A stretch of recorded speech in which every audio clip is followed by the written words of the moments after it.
And welcome to Minisode 168, I think, because I never know, but I'm always right. I'm just what is that?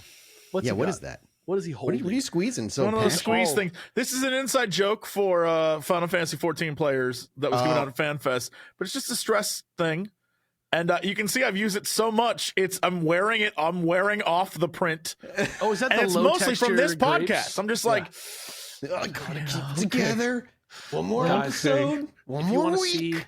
If you want to see Jesse's antics, head over to patreon.com/ChilluminatiPod, where you can upgrade. You can see us in real life to see his low resolution grapes or whatever those are. Yeah, my low res grapes. It's a crystal eggplant thing. Yeah. It's a crystal grapes, and it became such a meme they re-put it back in the game as another joke. I love that. Good stuff. So may I take the lead to get? Sorry, Yeah, I just want to do one more little stupid video game thing. Fridging the butler now freezes the butler in Tomb Raider. Yay! Hey, he doesn't teleport out. No, he actually turns icy now, so that's fun. That's hilarious. Very cute. And now It's like a mini horror game built into that freaking game. I remember being so scared of that dude.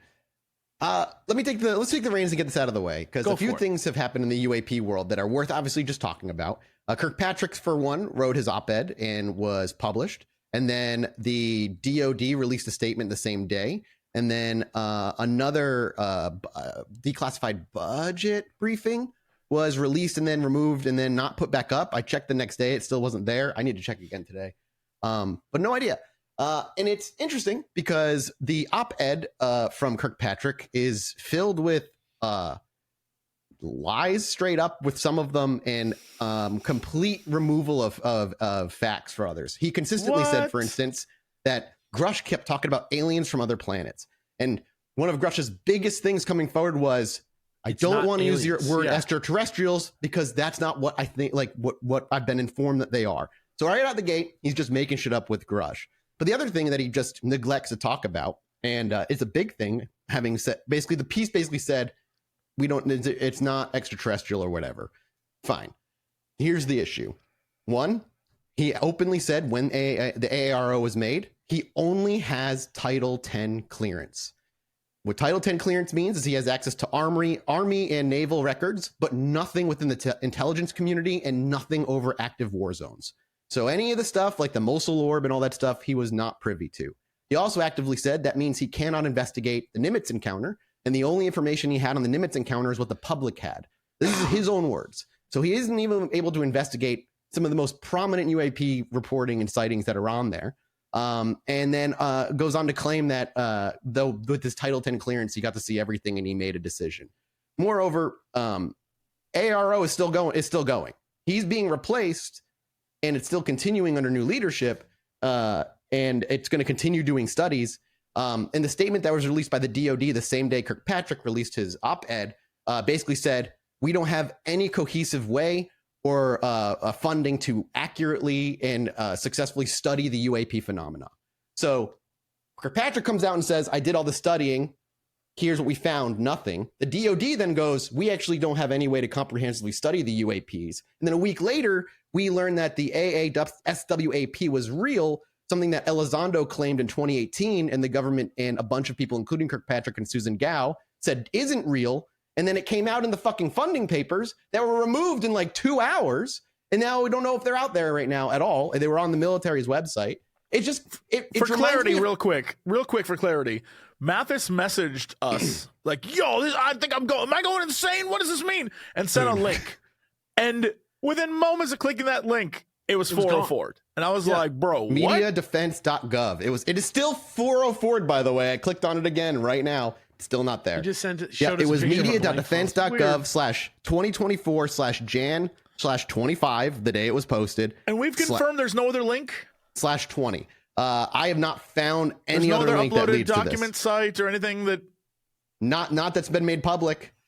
Interesting. We'd have to, but it was over the weekend as well, right? It's been a few days now, so there should be one up there if it's supposed to be public. Yeah, but basically the Kirkpatrick op-ed basically just boils down to the same thing Project Blue Book was and ATIP was. These things that were denied to exist, came out and then said no aliens, and then they close it down and make another secret program to continue studying UAP. What's frustrating is it seems like it's inside each of these well-meaning sort of enterprises that also exists the disinformation, according to everybody, whoever like has any accreditation. Like, they say like instead of trying to cover it up, they just cover it in nonsense so that you can't recognize it, right? And I think that it's frustrating. I don't know if he's coming out. I just think that Kirkpatrick was only given access to very restricted information and was basically like Hynek was told when he was hired, give us real reasons that these are not actually weird and unexplainable, and we'll come forward and publish your findings. I guess what I'm wondering is like, what's the organization within these groups like in terms of like who is just genuinely trying to get answers and who is like manipulating? Because if that's what we're going to say, right? If we're going to say that there's like forces at work behind the scenes, which like even like senators and congressmen are like saying, like there are people actively trying to stop this from coming out right now, right? Like that's what the other thing that isn't brought up too, which you remind me of, is the UAP amendment by Schumer that before it got voted on a week before, 3 Republican House members gutted it so that any of the military industrial complex had an out that basically said, except they don't have to comply. Right. And then it got passed, and it's like, well, now it's just lit. Like, it doesn't do anything. It doesn't matter. They can't actually enforce it. But that's my question. So if that's all happening, why is Kirkpatrick being like, there's nothing, by the way? But that's my question is like, what's the line? Like, who is like, of the agenda, we need to not have this information out there, which seems to be a different goal than the sort of earnest scientific goal of like cataloging and tracking these phenomena. You know what I mean? Where is the line there? If we're gonna buy into that narrative, if we're gonna buy into that narrative, where is the line? Even if aliens aren't the answer, even if it's just government secret projects that are over compartmentalized and over compartmentalized and over compartmentalized, that still needs to be found out. There can't be parts of the government that are operating outside of oversight. Just without UFOs in the equation, that's not okay. Even if it was millions and millions and millions of dollars have already been on paper from the House committees shown be going to places that they can't get access to. Yeah, it could be Joe Biden is happening. Sandwiches that are really expensive every day for 3 meals a day. Follow the money. Cost $5,000. Exactly. You know what I mean? But what there is is no use that would be acceptable for unoversightable money, right?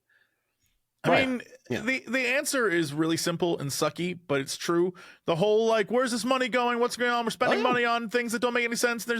What it boils down to is the weird way, and I'm sure anyone in business has had to deal with this, and it's bizarre, where it's like, okay, let's say I run the Chilluminati company, and Alex and Mathis are part of my R&D division. And last year, I gave them $40 million to come up with the new version of Chilluminati. Can I say something really quick? I fucking wish that you gave me $40 million to make some snacks, motherfucker. I wish I had $40 million to give. I would take that brief. Yeah. I would take that brief and I would soar with it, baby. I want you to know that you get the best goddamn snacks you have ever seen for fucking $40 million. Are you serious? We take that shit over. So let's say I gave them $40 million. And the next year, they like at the end of the year when we did all the taxes and ran through everything, it turns out they only spent $38 million. Right. Well, the next year I would only give them $38 million because that's what they're spending. Right. And so it's that weird thing where people are so afraid, especially in government, to not use every ridiculous dime and be like, we need more, guys, that they keep.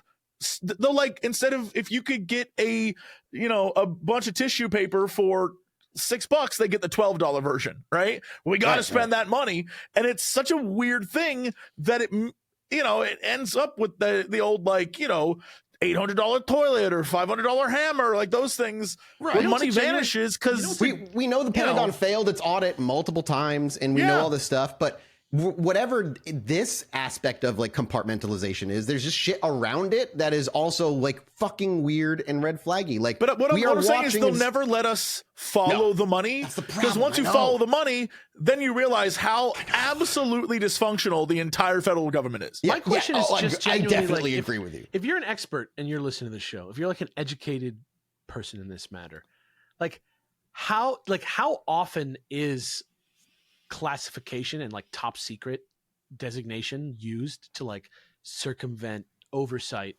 Like if I don't know Probably like how much info there is on this out there just because of the nature of it, right? But I'm very interested in like how often that happens, A, and secondly, like do we ever find out what kind of stuff is normally done in this way? Like is it usually like innocuous stuff that they're trying to sneak through, or are we talking about like almost every time it's like some kind of black ops wet work scenario? Well, if you're an expert and you're going to answer this, do me the favor of, because just like do so, like look into specifically like what we're talking about in terms of where this money is going and see if it's any weirder or different than what you would expect from whatever. That's exactly what I mean. Like, have. What is the vibe with this type of stuff? Like, how big of a concern is this? How common of a concern is this? Are there a million different things that could be the UFO budget that we're talking about here? Like, or is this just one of the things? I don't know. One of the things that's interesting is that and this is just based on recent, when everyone was going after Trump for keeping classified stuff in Mar-a-Lago, and then Trump was like, well, Biden has classified stuff. And Biden was like, you know what? I do. Here, have it back. And then they were like, oh, this other guy has classified stuff. Turns out when people are going through that and they were realizing that like the government has classified stuff everywhere. It's very normal. I was watching a special about it where they were talking about how classified stuff is now classified specifically because it may potentially one day so like a great example is they were like, we classified an email as top secret because in the email someone mentioned an event that was connected to an actual top secret thing, and so we just flagged it. But it's like a normal email that has, it's like, yo, what are you doing Friday? Like, and so that's top secret, and so they just do it to everything because it's easier than doing it. Yeah, it's I don't know if I like all that. It makes it seem like it's not rather than. Yeah, but that's what I'm saying. Like, there's something I want to know the mundanity of these classifications. Is basically what I'm saying. Because like, when I hear different levels of them, right? It takes me immediately to like fucking Solid Snake. You know what I mean? Yes, like me too. Even though when you hear me say when I hear top secret, when I say confidential, I'm like somebody's dying to a silenced bullet, right? Like I don't know what's going on, but it's saucy. But I think that's not. I think I'm misinterpreting that. In the realm of not vague, but slightly less specific. The other thing is we've talked about on the show plenty of times, and Jesse, you bring up the question fairly, is like, well, what is the purpose of a country coming out first? Like, why does it matter which country comes out first and says what aliens are real? Okay. And the answer is so simple that I'm kind of mad I didn't think about it, because whoever is able to figure out the technology first wins. There's no more world wars. There is no more fighting. If we can figure out the technology, if it is as fast and physics defying as it is, and we figure it out first, we win. We get the nuke again. But like, I don't know if that's true. And I feel like the best example of that is we figured the nuclear bomb is like we figured out nukes first, and I don't know that we're winning per se. But that was the idea behind it, right? Like that was Oppenheimer's idea, is like deterrence. Once you see the power of the nuke, no one will ever have war again. Right, but it was a faulty idea. Same thing here. Yeah, I would say that the race to get future tech is going to make it only worse. No, Jesse, we have schools that teach history of the rise of Nazism. It's happening again. So like, it's just because people know it happens doesn't mean people don't repeat the same mistake. What we need I'm just saying it's free from ills, gentlemen. Have you considered a society free from ills? Oh yes, only we could remove suffering. Under my leadership, none shall suffer, for I'll make sure they don't. Utopia? Can we do it like under the water, away from the eyes of man and law? To the sweat of his brow. Please, Andrew Ryan, is it you? Let me tell you about this news story right here, right now. It's about, it's in Waukesha, Wisconsin. I hope I did that right. In 2014, there were two women who nearly stabbed their 6th grade classmate to death to please the Slender Man. And this happened in I watched a documentary about this. Yeah. I brought it up in the main episode. Now 10 years ago. Yeah, weirdly, you just brought it right up, which is so crazy. Morgan Geyser was the like more active participant. The other one was like the egger on, but Morgan was the one who did the stabbing. She asked the judge for a conditional release. She almost did this 2 years ago, but then she withdrew it for some reason. They had a quick hearing. They're going to examine her mental condition by the end of February, and there's going to be a hearing sometime in April to decide whether she can come out. She was in a Winnebago, and she did a video call into the courtroom. It was very uneventful. Just as a reminder, they were 12 years old. They lured their classmate out to the park after a sleepover, stabbed her 19 times. She barely survived. They left her for dead. She crawled onto a bike path, and somebody found her there. Police found them both later that day while they were walking down the road. They told her that they were stabbing her to earn the right to become Slender Man's servants and protect their families from the Slender Man. Morgan pled guilty to first-degree intentional homicide in a deal, and she went to a psychiatric institute after determining that she was mentally ill. And Wire, the other girl, pleaded guilty to second-degree intentional homicide and was sent to a psychiatric facility. And she also was suffering from mental illness. She got conditional release in 2021. She lives with her dad with a GPS monitor, and I guess we're going to find out what happens with Morgan. Pretty insane news story. Pretty insane, like, series of events to occur involving the Slender Man. The most like disgustingly Black Mirror-y, self-reflexive, like chicken or the egg quandary of a Slender Man story that you could possibly imagine. Totally insane. Yeah. It's a horrifying story. I remember when it happened, just like, it's like, oh, okay, well, modern day myths can also cause equal amounts of destructive habits, especially for the young. Mm-hmm. Totally wild. It's one of those things where before we started doing this mini-sode, I got caught up in the fact that I was watching a video of a man talking about his experiences in Vietnam. And he was just like, yeah, they hated me. And I get it, because I like tore up their country and their culture and everything about them. And it's just like him talking about the experience. And he's like, I listened to what McNamara and all the people in charge were talking about, and that wasn't the war I was fighting. And it's fascinating, because I was like, a dude was talking in the comments. The dude was talking about his dad, and how his dad was in the war, and his experience was totally different from this guy's experience, because he was on the home front. He had all the propaganda hitting him, and I was just like in this weird headspace where I realized all this happened before I was even born. Like, before and he so existed. To me, that's an idea, a concept, a thing that occurred. But to my dad, he lived it, and so he's an entire different experience with it. And so the way you perceive like thinking things, about the Civil War or something versus 9/11. Yeah, you know what I mean? Yeah. And same thing with a kid born in the year 2000 is 24 now. And so their experience is vastly different from my experience, because when they talk about the 90s, it's like a fantasy world to them. Like, oh, everything was better in the 90s. I'm like, I don't know about all that. But it's interesting that these young girls, they got caught up in like a fake thing that isn't real, but it's in the ethos culturally of the internet. And it's crazy to me. Had no lineage. They were just young. Like a few years, had like a couple computer games, a creepypasta or two. Yeah. Like, man, I don't know. It's weird. Crazy. It's like no more real than Slender Man ever was. It's just like, I don't know. It's just Seriously. Crazy. But is he more real now? Because someone's life was basically almost taken for it. I don't know. Yeah, no idea. Yeah. Alex, what do you got for us? That was me. That was me. Alex. No, wait, shit. Jesse.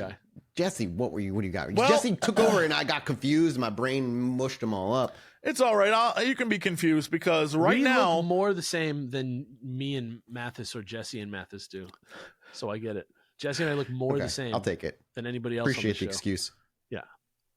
But only one of you has a fuck to death neon sign behind you. Hell, no, you can't see what that says. That says cuck to death. Cuck to death. It says cuck to death. That says cuck to death. It says watch Jiminy Glick to death. Glick to death. So here in LA, some interesting things are happening. And I would really like our listeners in the 12 months before you get this mini-sode sent out to you. I would really like the listeners to consider this. The Center for Inquiry Investigations Group, the CFIIG, which is based in Los Angeles, has issued a $500,000 challenge to anyone who can demonstrate any paranormal, supernatural, or occult power under scientific test conditions. Love it. Like I said, based in LA, their whole vibe is to spread a plague of skepticism across the world, and it approaches its work from the perspective of science-based skepticism. I don't like who phrased plague of skepticism. I know they did because they're Probably trying to get people skeptic, to... Yeah, fair enough. Like they're trying to egg people on. I want to, if you think you got fucking supernatural abilities, go show it, prove it. According to the group's website, applicants will need to be able to perform their ability reliably on demand and can do so either online or by meeting up with one of the group's representatives in person. CFIIG will work with applicants to design a test protocol and define the conditions under which the test will take place, the website states. In most cases, the applicant will be able to perform an informal demonstration of the claimed ability or phenomenon. If the demonstration is successful, it will be followed up by a formal test, which will be administered by CFIIG representatives. And then they say, even though they're offering $500,000 to anyone who can do it, if you recommend someone, they'll pay you $5,000 for the recommendation. That's awesome. If they're real. God, so they're out here looking to pay. If you're looking to get, if you can like get yourself some money, dog. I'm just saying that's $500,000 easy dollars. The Enter the Dragon of up close magic competitions just went off, and it's open season on $500,000 for the best magician who ever did live. Is that what you're saying? If they have some sort of paranormal, supernatural, or cult-like powers. I remember. I know that they've done this type of thing in the past, and people have beaten these tests. So I'm interested to see what happens. I loved the idea. You know, what's his name? That guy who passed away recently was like the famous like skeptic magician. I know exactly what you're talking about. The guy who got Uri Geller or whatever. Is his name Randy? Something like the that. Amazing Randy. Yes. Yeah. The something Amazing like that, Randy. Yeah. He was the one who like similar vibe to this. You know what I mean? Like that same sort of. And people hated him for it. They did not like that he called out people for being fake because people were like beating scientific tests. You know what I mean? And he was like, "Nope, got you." Yeah, and it was one of those things where tricks. they like the idea of paranormal and supernatural and stuff being real more than some guy disproving it. Yeah, right. Exactly. Pretty crazy stuff. Hmm. Just like dreams. Anyway, thank you guys so much for listening and supporting us here on Just like Patreon. Thank you. I love that. That's clean. Yeah, it was a clean segue. We love you. We'll see you next week. And that's it. Goodbye. Bye. Bye. Hello, everybody. Welcome back to Minisode. We're trying to do the Ace ASMR thing, okay? Oh, all right. Well, then you should do it like... Welcome back. No, all right, Alex, let's less ASMR, more ghost. Mathis, I don't know what you're doing, a little pervy. Welcome back. Here's ASMR. I got you guys. Hello. Welcome back.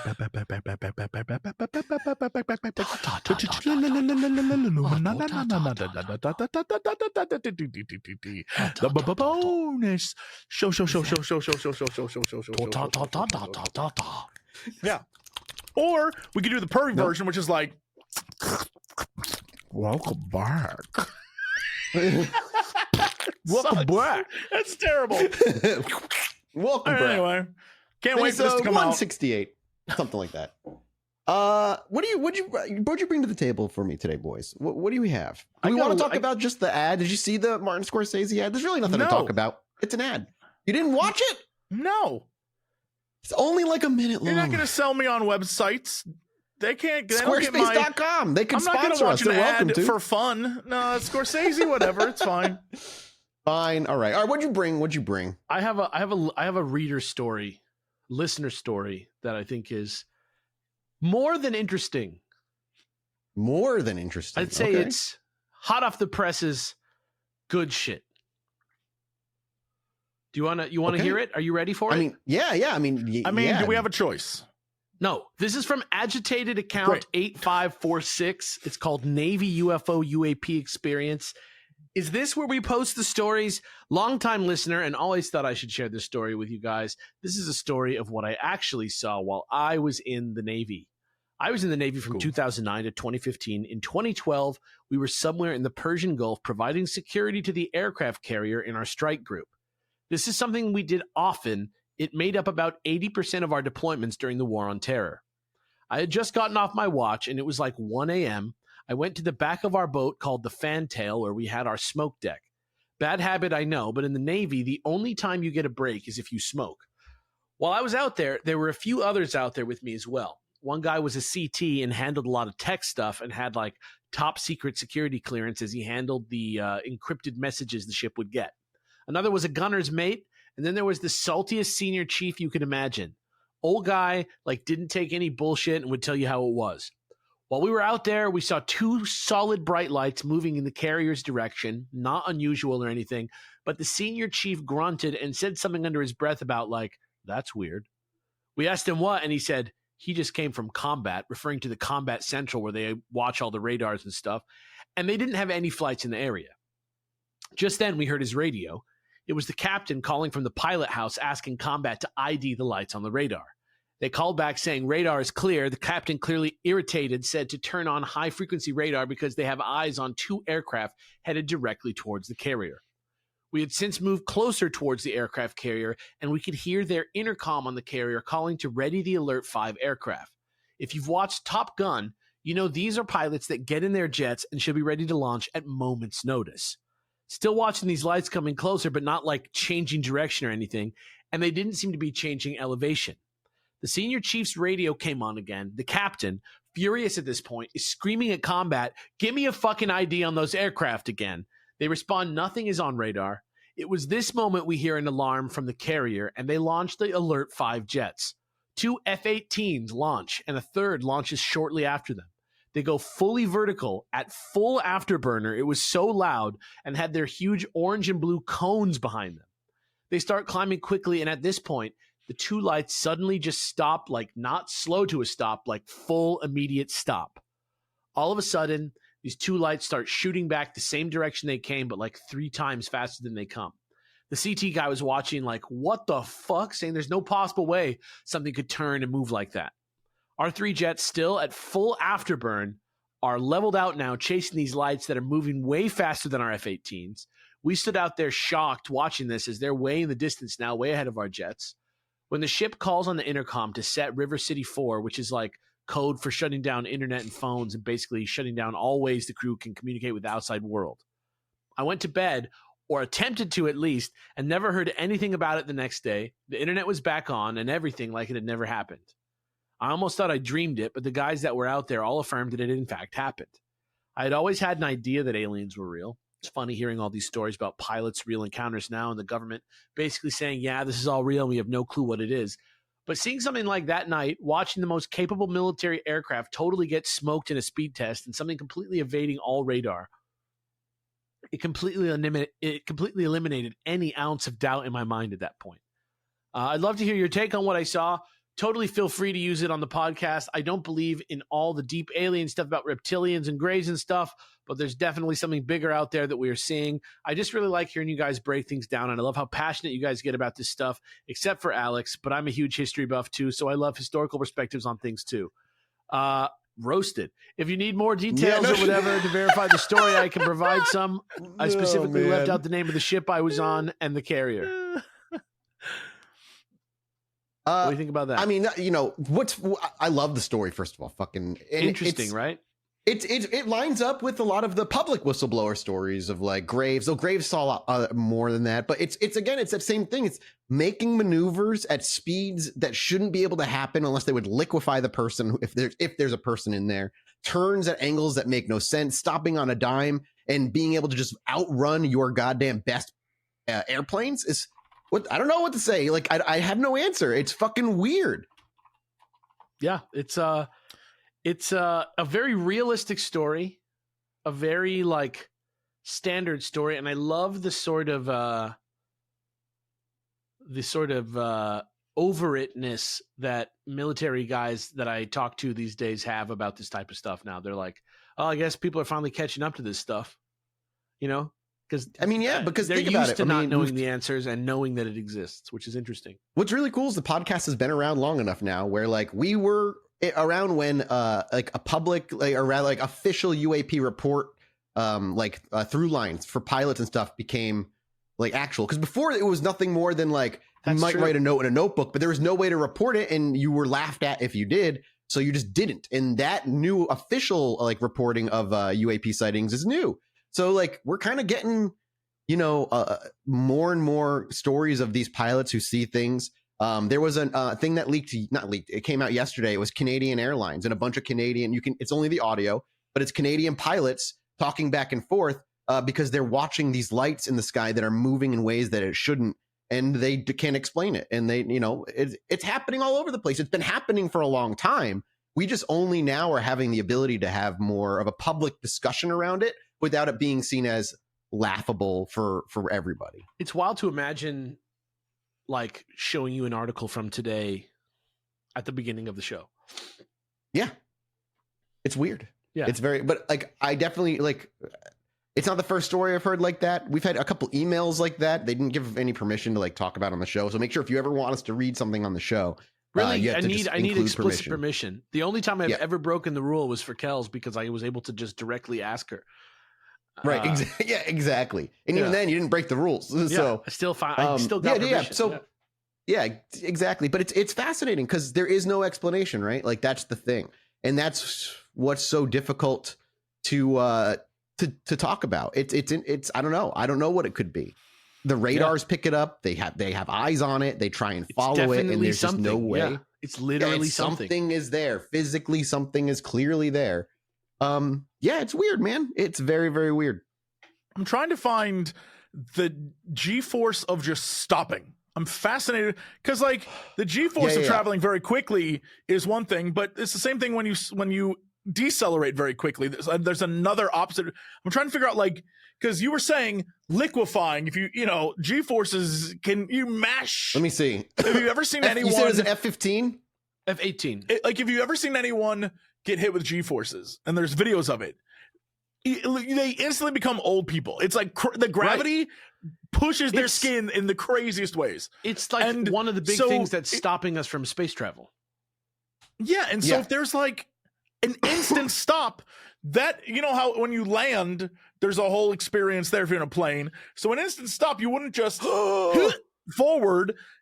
The air would like leave your lung. I have you no turn to cheese. clue. You turn to like shredded cheese. And I see nothing. I guess because we don't do it, but I see nothing. I'm going to get you the G-forces here in a second. I mean, the notion is that these alien craft use gravity, right? Like they manipulate gravity itself, so you might not have to experience G-forces. Theory, theoretically.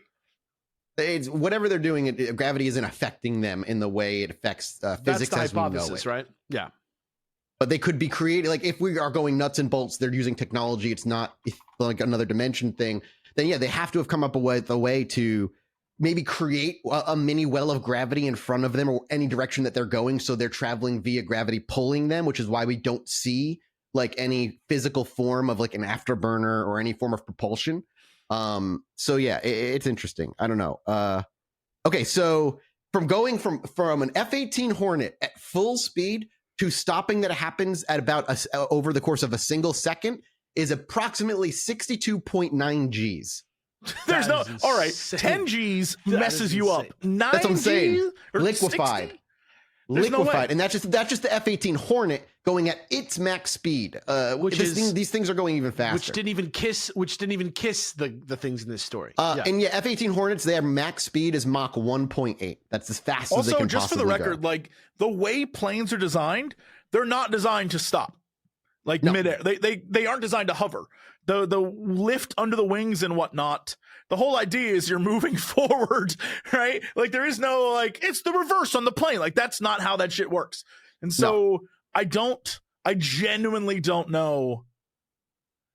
These are things I think are fascinating when they're like it just stopped. That makes me think maybe optical illusion, but also maybe not. But then it moves, and then it moves, and it goes, and it changes direction. Yeah, I don't know. I have no answers. It's fascinating. Yeah, and that's what's weird about it is like it would make more sense, again, looking at it as a nuts and bolts, it would make more sense if it's like an unmanned drone. If we're taking extraterrestrial and it's like technology. there's nothing It would have to be particularly unmanned. unique about this story that makes it any more or less believable than any story that we have like actual footage of that's been confirmed by Congress. Correct. Yeah. Like this sounds like one of the real stories that we've heard of. It's not exactly. like, and then a tentacle shot out and like sucked out some dude's brain and took him away. You know what I mean? Like there's nothing like that. Yeah, here. just a thing that seems to be watching them or engage in, like, is clearly like responding to them, trying to catch up by moving further away at a faster and faster speed. They're picking it up on radar. So it's like, if it's being picked up on radar, it can't be just an optical illusion. Right. Like if it is being physically picked up at base, then it is something in the air. It is picking something up. But they didn't pick it up on the radar on the ship.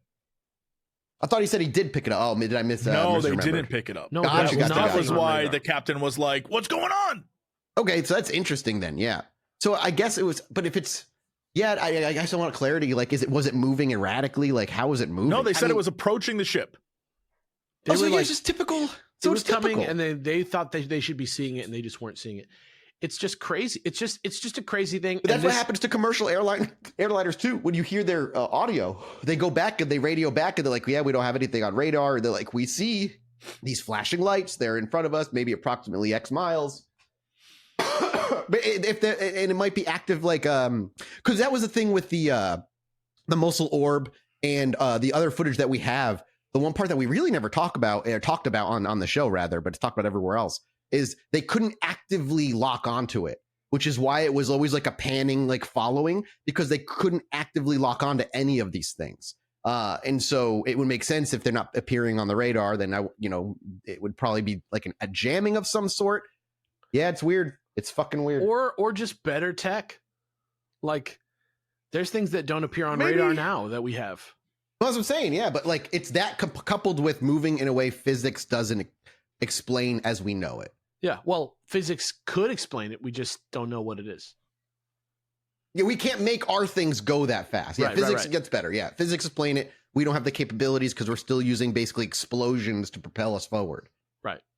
If you think about it, that's what we're doing. Like that's how we move forward with all of our machines. You're It's 100% explosions that The throw old our machines combustion in engine. Yeah. Yeah, we just shoot the gas out of like a certain direction, and that was like the big winner. And set it on fire. That's how we move. Then we've reached Yeah. peak. We won't ever change. Yeah, why bother? I love the story. So thank you for the story. It just makes me go and more like Thanks for curious shout, things. Alex. We like that part. Yep, I appreciate that. He was just like, I love the Jesse, show except for Alex, and have a great day.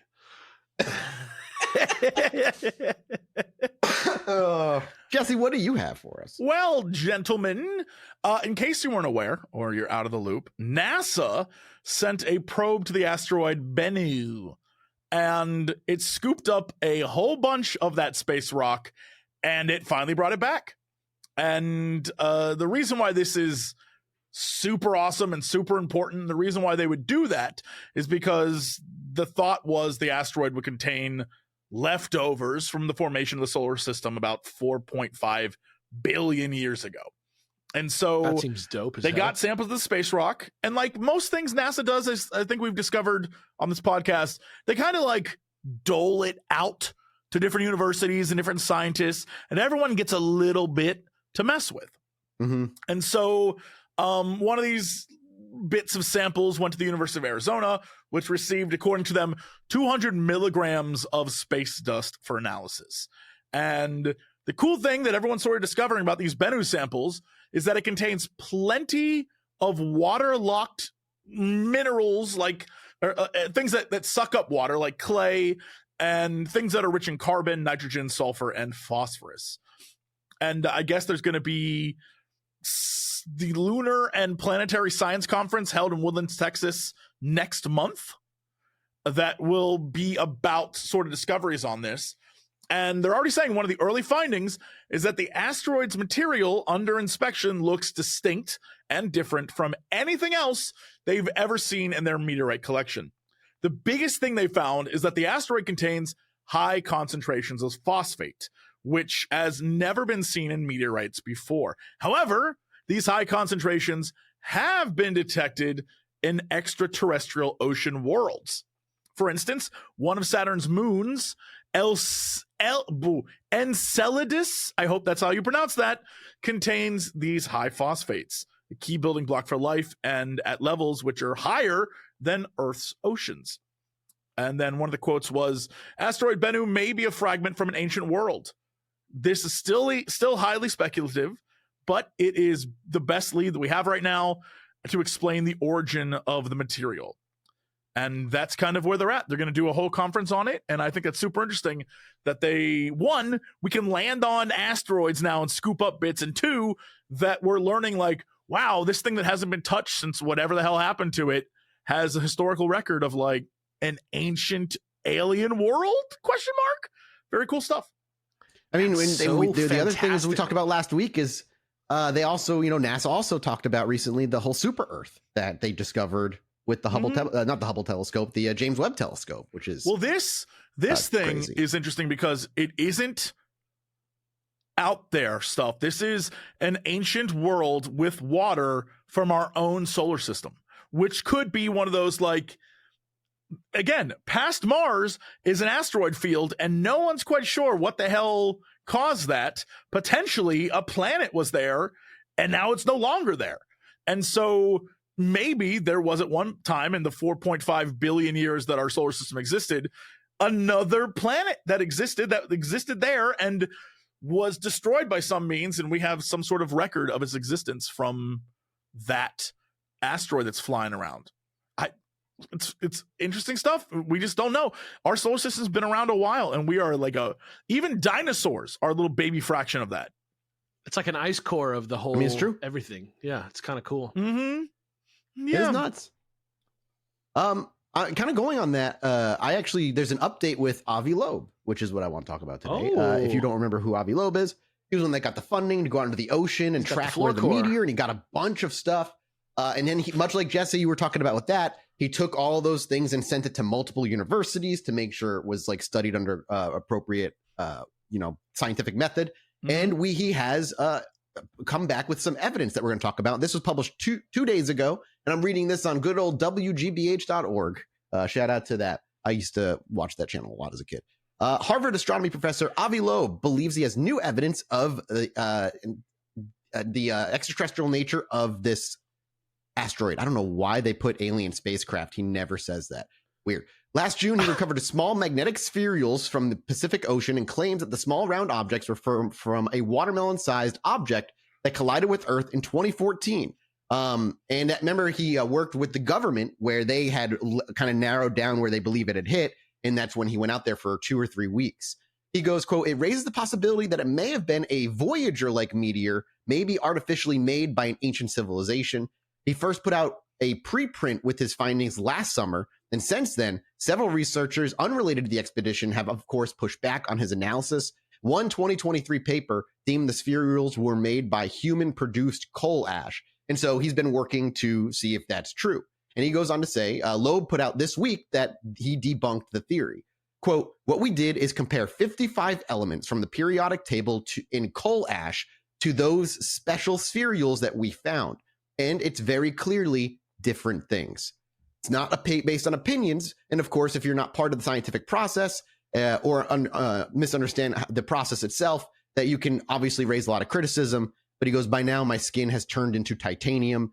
Loeb rose to prominence when he controversially claimed that the Oumuamua, 100 meters long cigar-shaped interstellar object that passed through our solar system in 2017, may have been created by an intelligent civilization. And in 2021, to remind you, he published a paper disputing the theory that the gases that were kind of shot out from the Oumuamua were the reason it left its orbit in a weird way that was unpredictable. He showed that the heat temperature and the chemicals that are the solid chemicals, I guess, that are on the asteroid wouldn't have gassed itself in a way that it would have been able to propel itself out of orbit from where it was. You can go read it and read a scientist's words instead of mine, because that's how I don't understand it fully. And he simply said that the best approach to figure it out is actually do the scientific work of building observatories that look out and check what these objects are. And if they happen to be birds or airplanes or Chinese balloons, so be it. We can move on after that, but we need to figure it out. It's our civil duty as scientists. The universe is so vast that rather than keep telling ourselves that there is nothing like us, we should search for it. And remember, he's the one that believes this meteor is the first truly interstellar object to collide with Earth. That this meteor, whether it's alien or not, is still from outside of our solar system because it's made of things that are just not possible within what we know of our own solar system right now. I wish. And he goes on. So he basically disproved it, and he's continuing to move forward. That this is looking continuing to prove that this is beyond our solar system. It is alien in nature. I love that that's where it's headed, but I'm also like so curious. Like, I know this is going out just to patrons, right? Which is not the largest sample size of people, but I imagine if you're a big listener of this show, and maybe you're in academia, maybe you're a contemporary of this man, maybe you've met this man, maybe you know who this guy is, or maybe you've in your own work had to read some of this man's work for some reason or interacted with him in some way. I would just love to know what the vibe is here. Do you know what I mean? Because listening to the way that he's being reported on, he sounds heroic to me. He sounds interesting. He sounds like somebody that I want to root for, right? And that's good. But I want to know what the vibe is on him, like from other people with his job. I just want to know. If you are out there and you listen to this show and you know the answer to that question, let me hear it. I want to know your credentials and I want to know what the vibe is. I just want to know. I want to know what the guy is, because I think he's the most interesting guy. He just like does exactly what he's supposed to do. He doesn't care what anybody says, and he only hits you back with like numbers and facts and figures, and then he just goes back to his like weird ass thing that he's doing. I love that. What's weird, it's like you have to do the groundwork in order to either prove or disprove it. That is the scientific method. And if there is a question as to whether this meteor came from outside of our solar system, isn't that what scientists should be doing? Is going to try and find it and figure out if it is or isn't by looking at what it's made up of and the chemicals that are like inside of it. Like, why is he being laughed at for doing this? I don't understand. So it's very weird to me too. Yeah. I don't know, because aliens are like kooky and saying they're wild, dude. Because his statements, I mean, he's when the rest of the scientific community was like, this big, weird looking asteroid's coming at us. He was like, that's a probe, dude. And I feel like that's one of those things where people balk at it. It's a bold thing to say. Because it's a bold thing to say. Yeah. I don't know that it's do the work. If you're going to make a proclamation like that, then it's your duty to do the work to either prove yourself right or wrong. Sure, which I think he's trying to do, but it's also imaginations. But scientists are also about the observable and what you can prove. Which is why quantum not being able to directly prove it. That's why you're not going to find a lot of scientists who are like, yes, I do believe in fortune telling. Like, there's no direct way to prove it unless you do studies. Exactly. And strangely enough, nobody's no fortune tellers are like, nobody's going to fund that study anyway. First off, no one's going to fund it, but also no one's going to be in it. I don't, take that money you're going to fund to fortune telling and put it toward quantum science studies. Because I want that field of study to just keep being pushed, man. That's where my interest is. Give it to those dudes. Travel? Like every few months, there's like another guy who's like, oh, we almost figured out how to stop cancer. Give it to those guys. I feel like they probably are almost there. Yeah, please. Yeah, that's a great cause. I want to be either cancer free or Dr. Manhattan within the next 5 years, please. Cancer free or the one who causes cancer?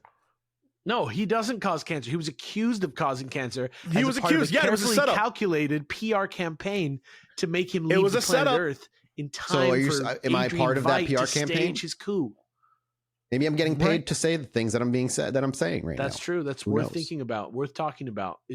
And I'm certainly getting paid. Rorschach is what you think of a lot of things. Whoa, that's deep. Whoa, it's so deep. And I'm getting paid to end this episode. Thank you guys so much for supporting us here at patreon.com/ChilluManiPod. We'll be back next week with another one. We love you. Bye-bye. Bye. And Matt.